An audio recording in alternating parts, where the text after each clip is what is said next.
The Great Hall of the Galactic Council was enormous. It stretched so high that clouds sometimes formed near its ceiling. Thousands of alien species sat in floating platforms arranged in circles, all facing the center stage where important matters were discussed. For 4,000 years, this hall had decided the fate of worlds. Today it would make its greatest mistake. Ambassador Kim Woo-jin stood alone on the speaker's platform. He was a tall man in his 50s with gray hair and tired eyes. Behind him, a holographic display showed images that made his stomach turn. Burning cities, dead children, ships falling from the sky like wounded birds. The colony world of Kepler 442b had been home to 1.2 million humans. Now it was ash and silence. "Demand justice," Woo-jin said. His voice was calm, but his hands were shaking. The Valori Dominion attacked our colony without warning. Without reason, they killed over 1 million civilians. Men, women, and children. This was not war. This was murder. Laughter echoed through the chamber. The sound came from the Valori section, where massive reptilian creatures sat on their platforms. They were twice the size of humans, covered in dark green scales, with 4 arms and eyes that glowed like hot coals. Their leader, High Commander Torvik, leaned forward with a smile that showed hundreds of sharp teeth. "The human speaks of justice," Torvik said. His voice was deep and rough, like stones grinding together. "How amusing. Your little settlement was built on territory we claimed 300 years before your species learned to make fire. We simply removed an infestation." Or laughter. This time it came from other sections too. The Valori had many allies in the council, and humanity had none. Woo-jin felt his face grow hot. "Those were innocent people, families. They posed no threat to you." "Exactly," Torvik replied. "They posed no threat. Your entire species poses no threat. You have been part of this council for 12 years. You are infants. You have no fleet worth mentioning, no army worth fearing. You have small defense forces that protect your little worlds from pirates and asteroids." He stood up, spreading all 4 arms wide. "What will you do, human? Throw rocks at us?" The chamber exploded with laughter again. Species that had been silent now joined in. Even some of the neutral observers seemed amused. Woo-jin looked around the vast hall and saw thousands of alien faces looking down at him with contempt and mockery. The council elder, an ancient being that looked like a floating jellyfish made of light, spoke with a voice that rang in everyone's mind. "The matter is closed. The territory dispute is resolved. Humanity will establish no new colonies within 50 light-years of Valori space. This session is ended." Woo-jin stood frozen. That was it. Over 1 million dead, and the council called it a territory dispute. He opened his mouth to protest, but what could he say? What could he do? His communication device buzzed. A message from Earth, from Admiral Park Tae-woo himself. Woo-jin read it. Then he read it again. His hand stopped shaking. Something cold and hard settled in his chest. He looked up at the Valori High Commander, at all the laughing aliens, and he smiled. The laughter began to fade. Something about that smile made the chamber uncomfortable. "I have received a message from my government," Woo-jin said. His voice was different now, steady, almost cheerful. "The United Earth government has reviewed the council's decision. They have decided to respond." "Respond?" Torvik snorted. "What response can humans give? Will you write us an angry letter?" Woo-jin pressed a button on his device. The holographic display behind him changed. The images of destruction disappeared. In their place appeared a simple text, translated into every language known to the council.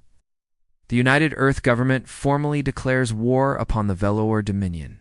This state of war will exist until the Valori Dominion surrenders unconditionally and pays full reparations for the massacre of our citizens.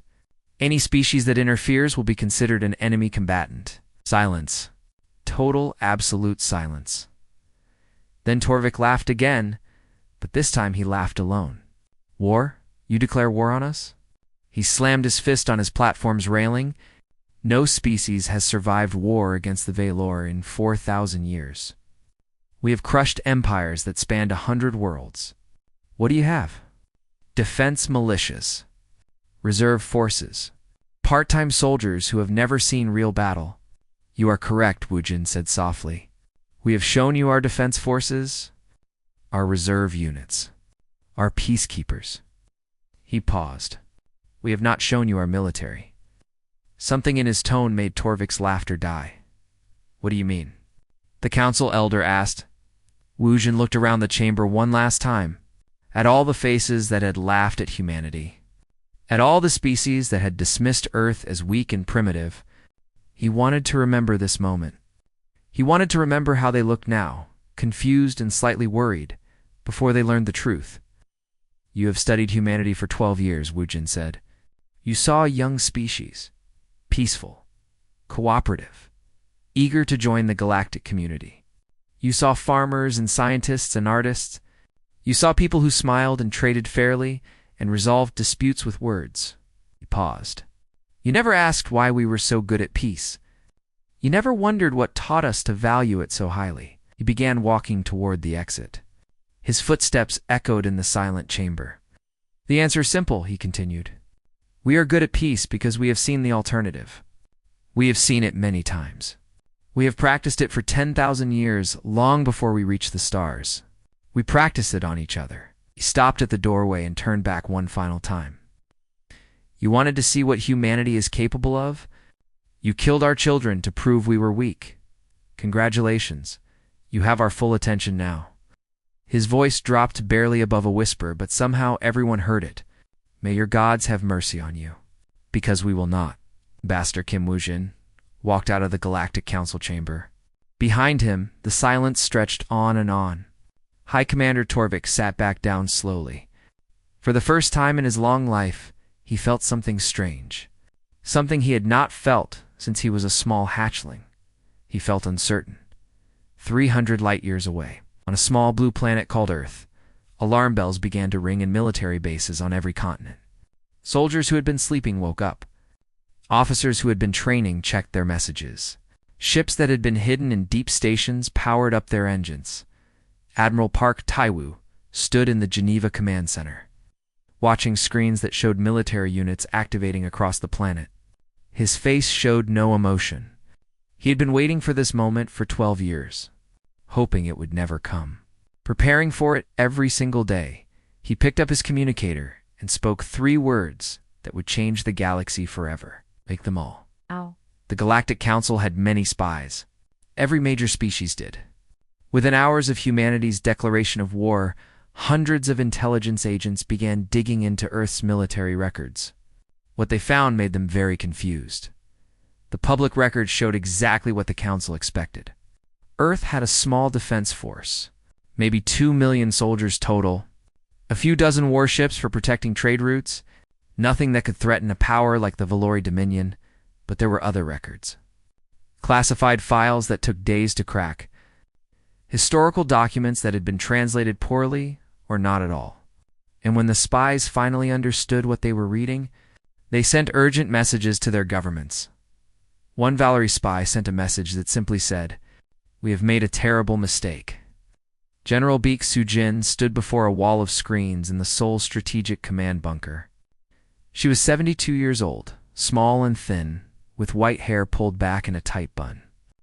Her soldiers called her the Iron Grandmother because she had never lost a battle in 40 years of service. She had fought in 3 wars on Earth before the species reached the stars. She had killed men with her bare hands. She had watched friends die in the mud of battlefields that no longer existed. Now, she watched as numbers scrolled across her screens. Division after division reporting ready. Tank battalions, artillery units, air support wings, special forces teams. The numbers kept climbing. Beside her stood Lieutenant Commander Shin Do-yoon, a young officer barely 30 years old. He was watching the same screens with wide eyes. "General," he said quietly, "I knew we had reserves. But this..." He shook his head. "The public thinks we have 2 million soldiers." Baek Sujin smiled. It was not a warm smile. "The public knows what we want them to know, what the galaxy needs to believe. We learned long ago that the best weapon is the one your enemy doesn't know about. The final count appeared on the main screen. Active duty personnel, 90 million. Trained reserves, 400 million. Total warships, 3,847. Ground vehicles, 2.3 million. Doyan stared at the numbers. How did we hide this? We called them other things, Bixujin replied. Engineering corps, emergency response teams, research vessels. We spread them across 1,000 civilian organizations. We trained them in secret. We built ships and stations that officially didn't exist. She turned to face him. The galaxy thought we were children playing at peace. We were survivors preparing for the next war. 3 days after the declaration, the first fleet assembled at the edge of Earth's solar system. 200 warships formed into attack formations. They were not pretty ships. They were not elegant or artistic. Like the vessels of other species, they were ugly, brutal things covered in armor and weapons. Ships built by a species that understood one simple truth: war was not about beauty. War was about winning. Admiral Park Taiwu stood on the bridge of the flagship. Hammer of Dawn. He was a tall man with a scarred face and eyes that had seen too much death. Beside him stood Captain Yoon Hannah, his chief intelligence officer. She was young for her rank, only 40, with sharp features and sharper mind. The Velori are mobilizing their border fleet, Hannah reported. 600 ships. They're expecting us to attack the Vesser system first. It's the obvious target, and we won't attack there first, Taiwu said simply. What's their weakest point? The Korth mining stations. Lightly defended, but they're not strategically important. They process 70% of the Velori's fuel supply. Taiwu smiled grimly. Destroy those, and their fleet runs dry in 8 months. What seems unimportant often matters most. Hannah nodded slowly. I'll update the attack plan. As she worked, Taiwu looked out at his fleet. Somewhere in those ships were 90,000 men and women who had volunteered for this mission. Not conscripts. Not slaves. Not soldiers fighting because they had no choice. They had raised their hands and asked to go. That was the part the aliens never understood. Humans didn't fight because they were forced to. They fought because they chose to. Because somewhere in their strange, violent hearts, they found causes worth dying for. Family, home, revenge, justice. The Valerie fought because their leaders commanded it. Humans fought because they wanted to. That difference would decide the war. Meanwhile, on Earth, Sergeant Major Han Minho was addressing his Special Forces unit. They were gathered in a briefing room somewhere in the mountains of Korea. 50 soldiers, the best of the best. Men and women who had trained their entire adult lives for moments like this. Minho was 55 years old. He had served in the military for 30 years. He had scars on his body that he didn't talk about, and memories in his head that kept him awake at night. He was not a gentle man, but his soldiers trusted him with their lives. You've all seen the mission briefing, he said. His voice was rough and quiet. We're going behind enemy lines. Deep behind. Our job is to make the Velori afraid. Not of our fleet, not of our armies. Afraid of the dark, afraid of every shadow, afraid to sleep. He pulled up a holographic map showing Velori territory. Red dots appeared across it. These are their command posts, supply lines, communication centers. We're going to destroy them. All of them. We're going to make the Velori High Command think they're being attacked by ghosts. By the time our main fleet arrives, their entire military will be looking over their shoulders. One young soldier raised her hand. Sir, the Velori say they've never lost a war in 4,000 years. They say no species has ever beaten them. Minho looked at her. What's your name, soldier? Private First Class Zhang Yuri, sir. Private Zhang, let me tell you something about the Velori. He walked slowly across the room. They're bigger than us. Stronger. They have 4 arms and skin-like armor. In a fair fight, one of them could kill 3 of us. Stopped and turned to face the room. Good thing we don't fight fair. Soldiers laughed. It was a hard sound, full of dark humor. Valori have never fought humans, Minho continued. They've fought other alien species who use the same tactics, same strategies, the same rules of war that everyone in this galaxy uses. They expect us to line up our ships and fight battles in open space. They expect ground troops to advance in neat formations.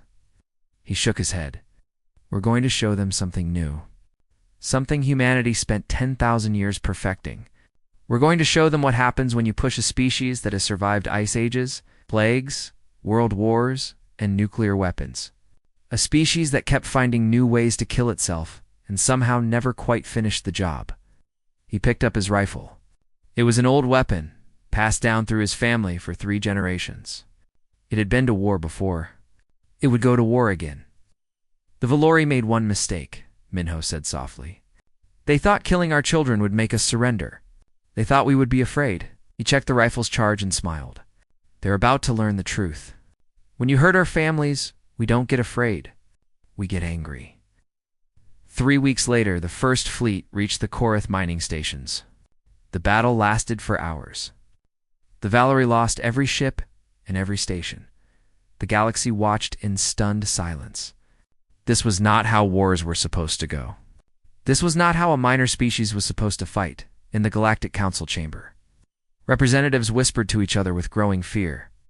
They began searching through Earth's history files again. Trying to understand what they were facing, they found records of something called World War I, then World War II, then hundreds of smaller conflicts. Stretching back thousands of years, wars fought with swords. Wars fought with guns. Wars fought with bombs that could destroy entire cities. One council member finished reading and sat back in his chair. His tentacles were trembling. They've been doing this forever, he said to his colleague. Fighting, dying, learning, getting better at it. For 10,000 years, they practiced on each other. His colleague looked at him with wide eyes. What have we awakened?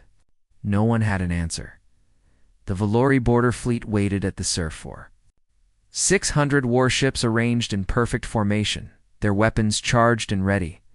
High Commander Torvik himself had come to oversee the destruction of the human invaders. He stood on the bridge of his flagship, the Claw of Domination, and watched his sensors with confidence. They're coming, his tactical officer reported. 200 human ships. They should arrive in 3 hours. Torvik smiled with all his teeth. Good. Let them come. We outnumber them 3-1. This war will end today. But 3 hours passed and the humans did not arrive. Then 6 hours passed. Then 12. Where are they? Torvik demanded. His officers had no answer. The human fleet had simply vanished from their sensors somewhere in the deep space between systems. It was impossible. Ships could not hide in open space. There was nowhere to go. Torvik was still trying to understand what had happened when the first explosions began. The human fleet had not disappeared. They had split into small groups and taken different routes. Using the gravity wells of dead stars and rogue planets to mask their approach, while the Valori waited for a battle that would never come, Admiral Park Ti-Woo's ships were already behind them, attacking supply stations and communication relays. By the time Torvik realized the truth, his fleet was blind and deaf. They could not talk to each other. They could not call for help. They did not know where the enemy was or what was happening. Then the humans attacked. Not from one direction, but from everywhere at once. The battle lasted 11 hours. It was not a battle in any sense the Valor understood. Human ships did not form neat lines and exchange fire. They swarmed. They flanked. They retreated and attacked from new angles. They sacrificed damaged ships to create openings for others. Lieutenant Commander Shindoyan commanded a destroyer group during the battle. His ships were small, barely a third the size of Valori cruisers. But they were fast, and Doyan used that speed like a weapon. Stay close to their hulls, he ordered his pilots. They can't shoot us if we're too close. Their own ships will hit each other. It was a crazy tactic. It's insane. No species in the galaxy would fly that close to enemy vessels on purpose.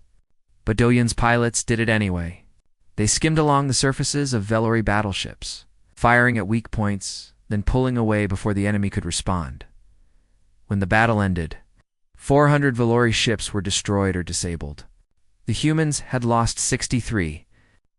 High Commander Torvik escaped with the survivors, fleeing deeper into Valori space.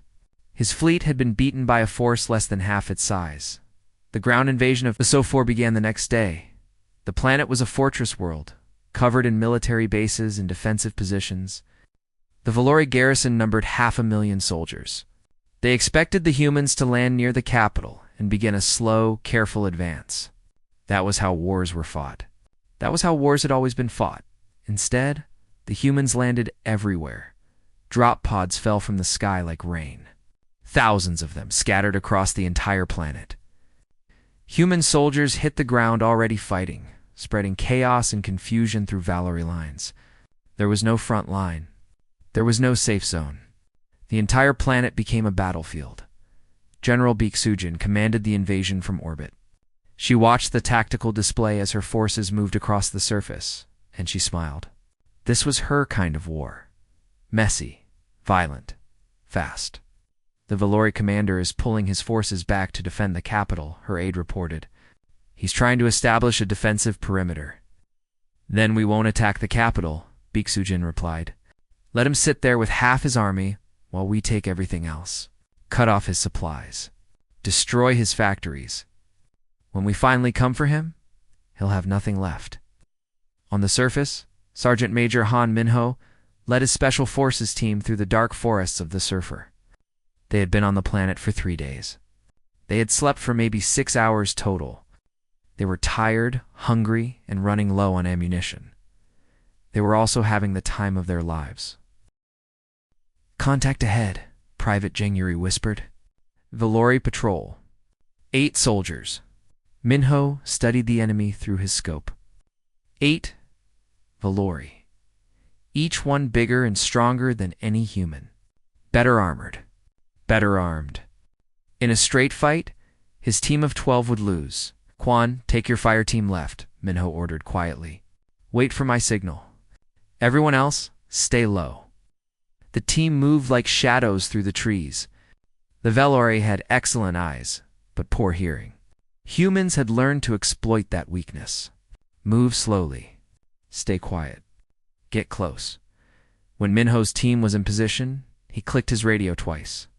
Then the forest exploded with gunfire. It was over in seconds. The Valori never saw where the attacks came from. They fired blindly into the darkness, hitting nothing. By the time they understood what was happening, half of them were already dead. One Valori survivor tried to run. Private Zheng Yuri shot him in the back of the head. Good shooting, Minho said. Thank you, sir. They stripped the bodies for useful equipment, then disappeared back into the forest. Somewhere nearby, a Valori commander would find the bodies and wonder how this kept happening. How these small, weak humans kept killing his soldiers and vanishing like ghosts. The answer was simple. Humans had been fighting this kind of war for centuries. Guerrilla warfare. Asymmetric combat.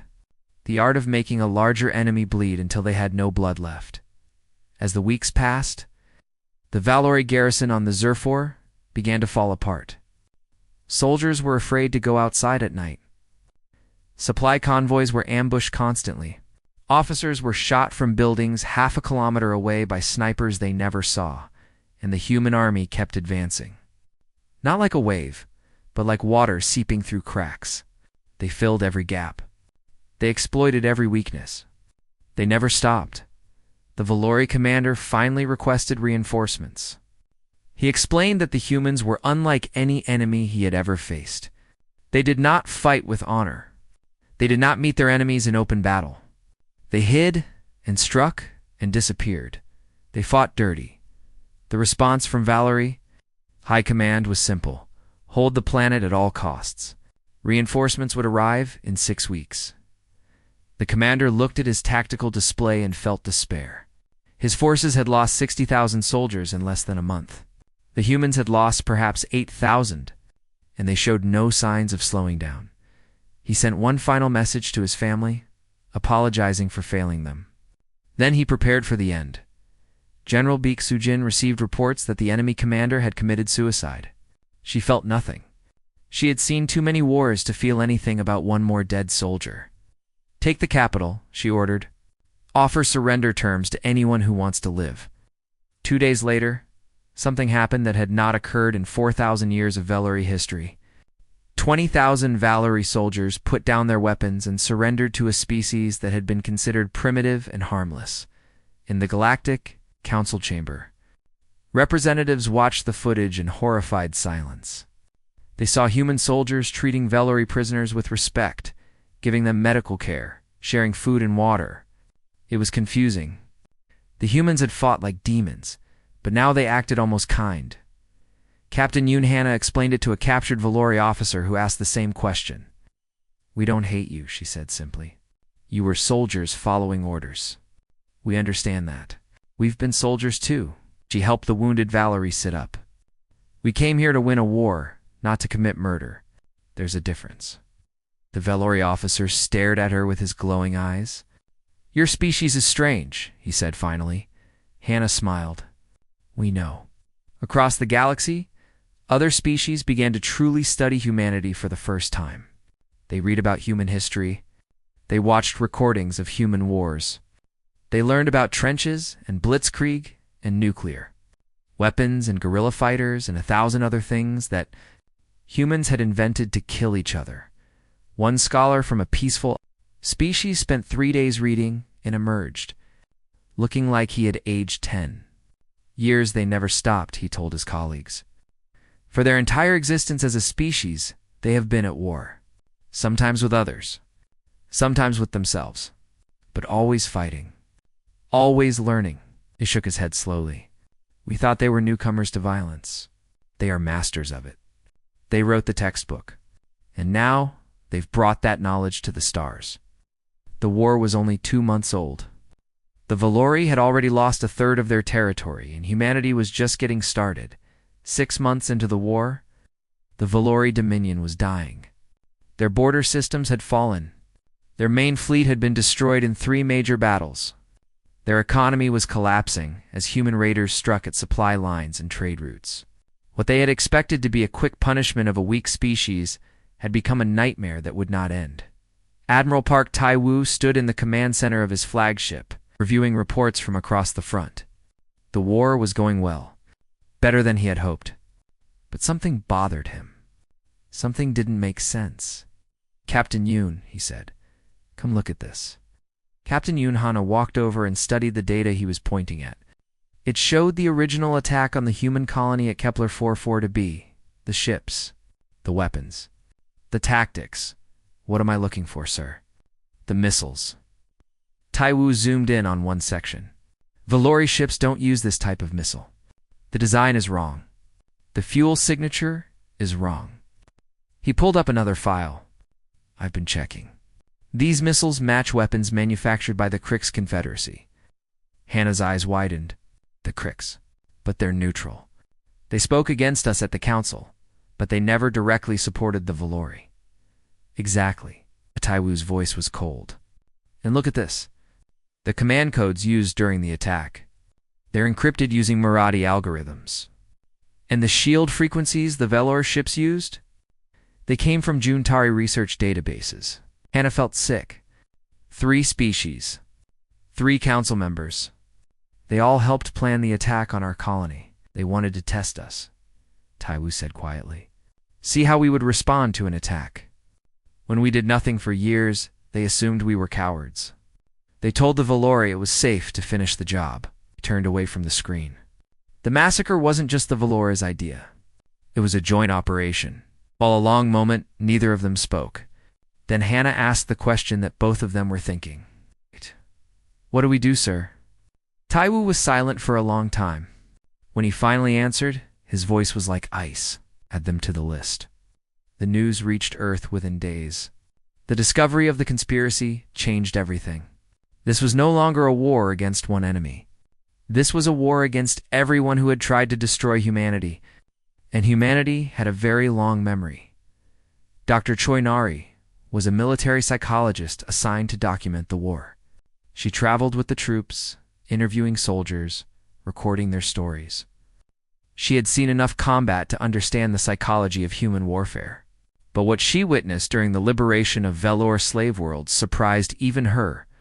On a planet called Tauren 5, human forces discovered camps where the Valori had kept prisoners from a dozen different species. Small, fragile beings who had been captured in wars centuries ago. They had been slaves for generations. When the human soldiers arrived, the prisoners were terrified. They expected new masters, new cruelty. What they got instead was something they had never experienced. Dr. Choi watched as a young sergeant, Nimju Junho, carefully helped an elderly alien out of a prison cell. The alien was small, barely reaching Junho's waist, with thin arms and large, frightened eyes. She was shaking. Oh said softly, "You're safe now. No one is going to hurt you." The alien didn't understand his words, but she understood his tone. She understood the gentle way he held her arm. She looked up at him with confusion. "Why?" she asked in broken galactic common. "Why you help?" Junho smiled. "Because it's the right thing to do." Dr. Choi documented this scene, and hundreds like it. Human soldiers sharing their food with starving prisoners. Medical teams working around the clock to treat wounds and diseases. Engineers building shelters and water systems for refugees. She wrote in her report, "Humans fight with terrible violence. But they also protect with fierce devotion. Once they decide someone is under their care, they will die to keep them safe. The aliens call it strange. I call it human." This behavior had an unexpected effect on the war. The freed slaves began helping the human forces. They provided information about Valori bases. They guided soldiers through unfamiliar territory. Some even asked to fight alongside their liberators. Fleet Captain Ojawan commanded the carrier Indomitable. He was known as an aggressive commander, always pushing forward, always looking for the next battle. But even he was moved by what happened on Tauren 5. Those people were slaves for 300 years, he told his crew. 300 years of pain and cruelty? And what did they do when we freed them? They thanked us. They joined us. He paused. That's what we're fighting for. Not revenge. Not conquest. We're fighting to protect people who can't protect themselves. The war continued. Human forces pushed deeper into Velori space, winning battle after battle. Lieutenant Commander Shin Do-yeon, now promoted to commander, developed a new strategy that used captured Valori ships against their former owners. General Baek Soo-jin led the ground forces with cold efficiency, taking planet after planet 8 months after the war began. The Velori homeworld surrounded, but the war was no longer just about the Velori. Word of humanity's victories had spread across the galaxy. Species that had been bullied by the Velor and their allies for centuries began to speak out. Some offered support to humanity. Others simply watched and waited, wondering what would happen next. The Galactic Council called an emergency session. The representatives of the Krix Confederacy, the Marathi Empire, and the Juntari Collective sat in nervous silence as evidence of their conspiracy was presented. They denied everything, of course. But the proof was undeniable. Ambassador Kim Woo-jin stood before the council once again. This time, no one was laughing. 8 months ago, I stood here and asked for justice, he said. You laughed at me. You called my people weak. You told us that the murder of our children was a territory dispute. His voice hardened. Now you know the truth. Now you see what we are capable of. He pointed at the 3 conspirator species. These governments helped plan the attack on our colony. They provided weapons and intelligence and resources. They wanted to see humanity destroyed. They thought we were too small and weak to ever threaten them. He smiled coldly. They were wrong. The council chamber was completely silent. We will deal with the Valori first, Woo-jin continued. Their homeworld is surrounded. Their fleet is destroyed. Their surrender is coming. After that, he looked directly at the representatives of the Krix, Marathi, and Juntari. After that, we will discuss what happens to those who conspired against us.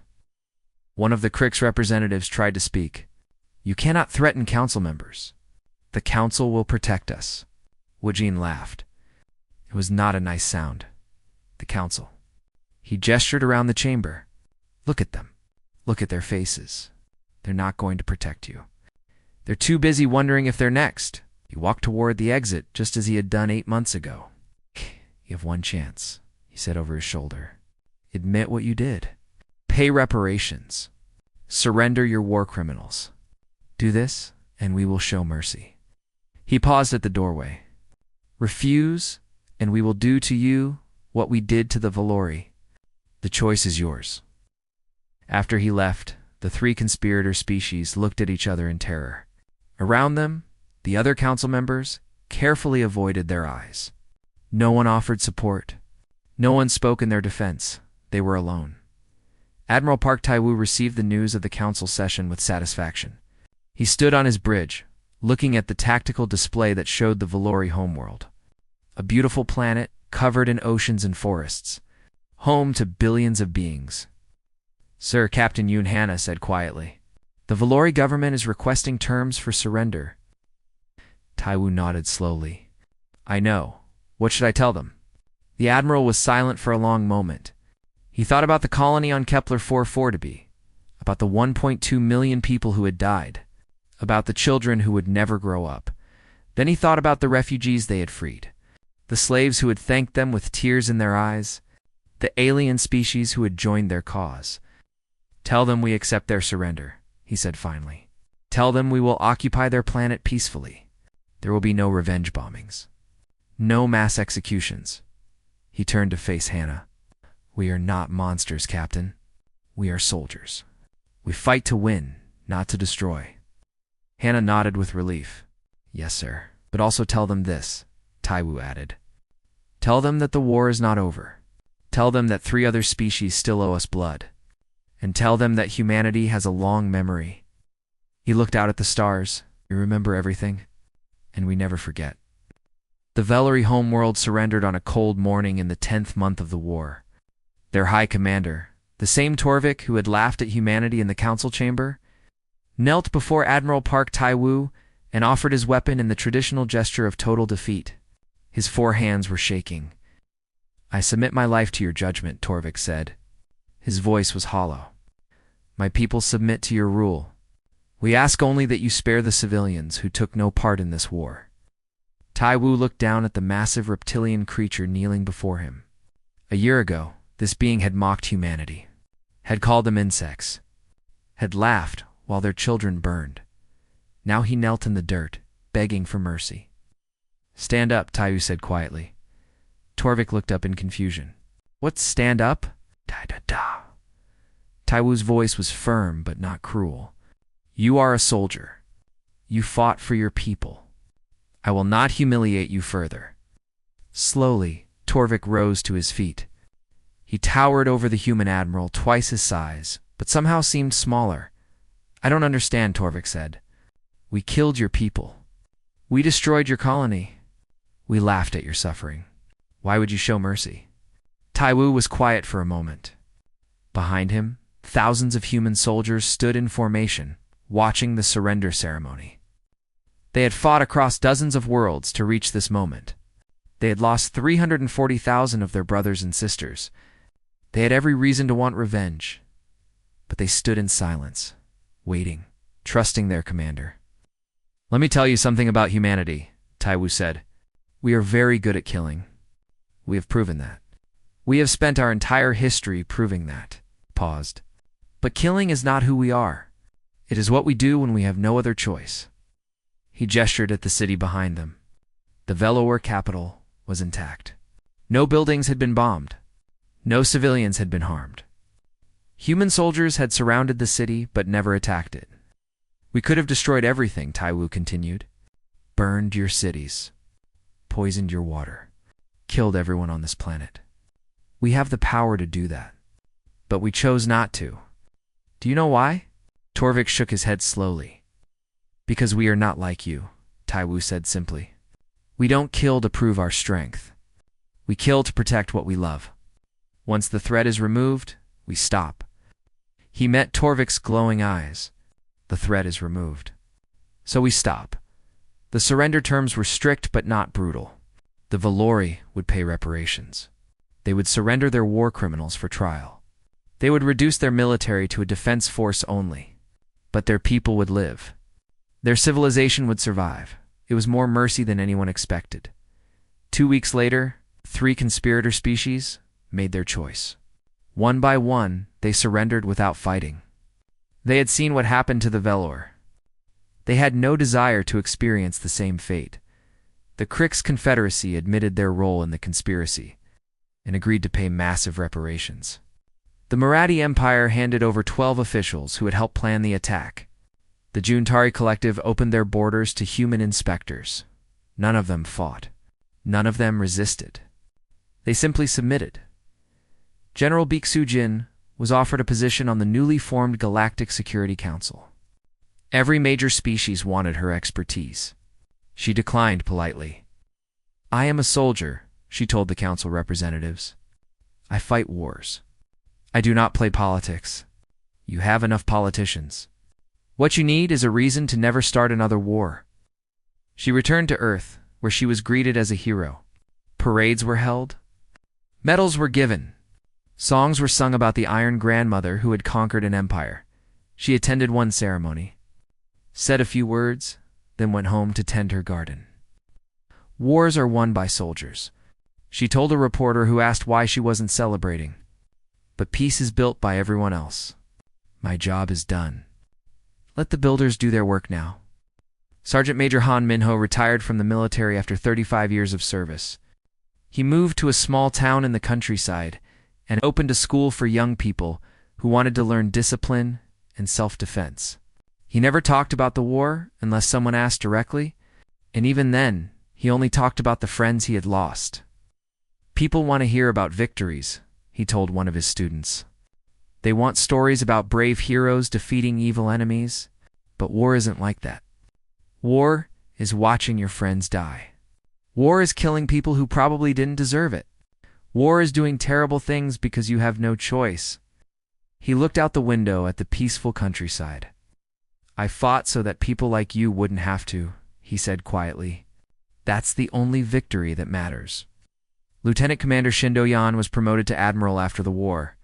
He was young for the rank, barely 40, but no one questioned his abilities. He had won more battles than officers twice his age. He spent his career preparing for the next war. Not because he wanted one, but because he knew it would come eventually. It always did. "The galaxy is watching us now," he told his officers. "They respect us. Some of them fear us. But respect and fear fade over time. Someday someone will forget what we did. Someone will think humanity is weak again." He shook his head. "When that day comes, we need to be ready." Captain Yoon Hannah became Director of Earth Intelligence. She spent her years building networks of informants across the galaxy, making sure humanity would never be surprised again. She worked in the shadows, unknown and unsung, protecting her species from threats they never knew existed. Dr. Choi Nari published her research on the psychology of human warfare. It became required reading at military academies across the galaxy. Alien officers studied human tactics and tried to understand how such a young species had become so effective at violence. Most of them never truly understood. They could copy human strategies. They could learn human weapons. But they couldn't copy what made humanity truly dangerous, the ability to fight with everything they had, and then stop when the fighting was done. 1 year after the war ended, Ambassador Kim Woojin addressed the Galactic Council for the final time before his retirement. The chamber was full. Every species, every representative, every observer who could attend was there. They came to hear what humanity would say now that the fighting was over. Woojin stood on the speaker's platform. It's the same place where he had been laughed at 2 years ago. The same place where he had announced humanity's declaration of war. Now he stood there as the representative of the most feared species in the galaxy. "When I first came to this council," he began, "I believed in cooperation. I believed that all species could work together in peace. I believed that reason and diplomacy could solve any problem." He paused.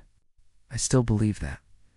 Even after everything that happened, even after the deaths and the destruction and the pain, I still believe that peace is possible." The chamber was completely silent. "But I have also learned something else," Peace requires strength. Peace requires the willingness to defend what you love. You cannot negotiate with those who see your kindness as weakness. You cannot reason with those who only understand force. He looked around the chamber at all the alien faces watching him. Humanity did not want this war. We spent 12 years trying to be peaceful members of this council. We shared our knowledge. We traded fairly. We resolved disputes with words whenever possible. His voice hardened. And then you killed our children. You burned our cities. You laughed at our suffering. Several representatives looked away in shame, so we showed you what we truly are. We showed you the darkness that lives inside every human heart, the capacity for violence that we have spent 10,000 years learning to control. Wuzhen's voice dropped to almost a whisper. We showed you why we value peace so highly, because we know what happens when peace fails. He stood straighter. The war is over. We have won. We have shown mercy to our enemies and justice to the victims. We will not seek conquest. We will not build an empire. We will return to our worlds and rebuild our colony and mourn our dead. He raised one finger. But let this be a warning to all of you. Humanity remembers. Humanity learns. Humanity prepares. His voice echoed through the chamber. If anyone ever threatens our people again, if anyone ever attacks our worlds or kills our children, we will return. And next time, we will not be so merciful. He walked toward the exit, just as he had done twice before. This galaxy wanted to know what humanity truly is. Now you know. We are a species that loves peace with all our hearts, but we are also a species that has mastered war like no other. He stopped at the doorway and looked back one final time. Remember that. Remember it well. Ambassador Kim Woo-jin left the Galactic Council chamber. Behind him, thousands of alien beings sat in stunned silence. Thinking about what they had learned, humanity had arrived among the stars as a young and curious species. They had been laughed at, dismissed, attacked.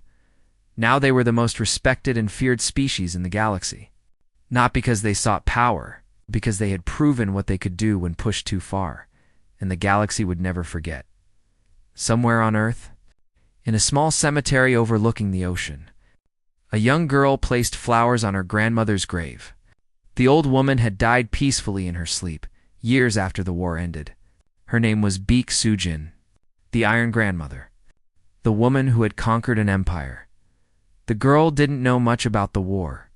She knew only that her grandmother had been a soldier, and that soldiers had protected Earth from bad people a long time ago. Thank you, Grandmother, she whispered. Thank you for keeping us safe. The wind carried her words across the ocean, toward the stars where humanity's future waited. A future built on the sacrifice of those who came before. A future of peace, protected by the memory of war.